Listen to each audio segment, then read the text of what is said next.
Hi, Dr. Alex here, and welcome to another video which is not on YouTube.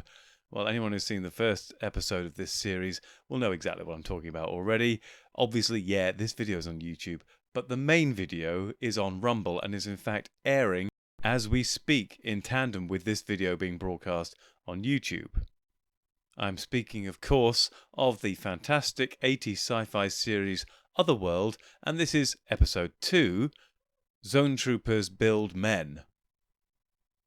This episode is another quite strong episode in the series after the very strong, I think, episode 1. But unfortunately, all the copies I have quite low video quality, and the audio quality was okay, but again, not quite as strong as episode 1. However, I've done my best to restore them to the best of my abilities. As you know, I'm not a professional audio or video restorer or editor, but I've done the best I can with what I have.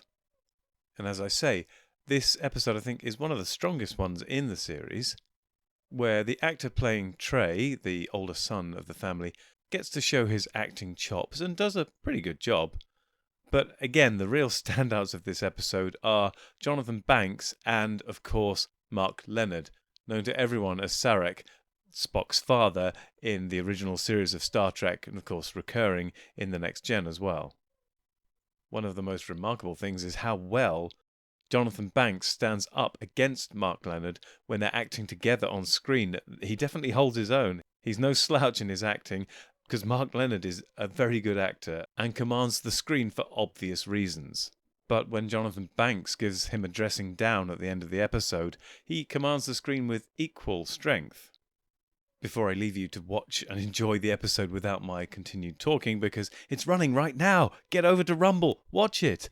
The reason I've continued this series with no real problems or qualms or trepidation is because it's gone out fine on Rumble, and Rumble haven't objected, no one's objected to it being on Rumble, and I feel safe and secure putting this material out on Rumble.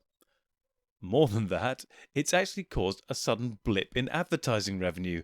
As you can see here, I suddenly got 33 cents, I think it is, accrued through Rumble through the sudden uptake of views of this video, or the last video I should say, and so I'm doing this one in the same way, premiering it on Rumble, and we'll see what happens. Not that I'm doing it for the massive amount of money, all 33 cents, but it's nice to see it's being appreciated on Rumble, and in fact I might release some more stuff on Rumble first as premieres, and then premiere them on YouTube almost immediately afterwards if it's one that I can show on YouTube.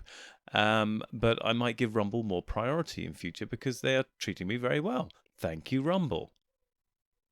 Still, without further ado, although I'll try and let this video run on a little longer with me no longer on screen, just so the chat can run on a little longer, I'm going to leave you in the hands of Rumble watching episode 2 of Otherworld. And until the next video, whatever that may be, to all my watchers, viewers and subscribers, thank you and take care.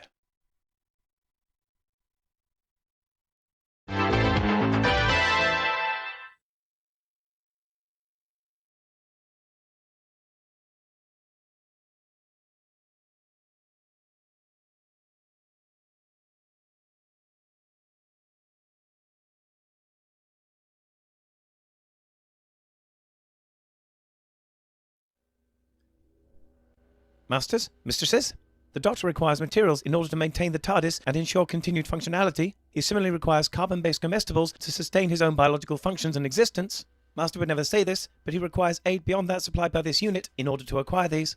To aid the Doctor in his various tasks and creations, this can be most effectively achieved via Patreon or Substack subscriptions, or through donations directly to PayPal. Or if you desire physical goods in return for your contributions, written accounts of my travels with the Doctor are also available on Amazon. Links are in the description below. Thank you, masters, mistresses.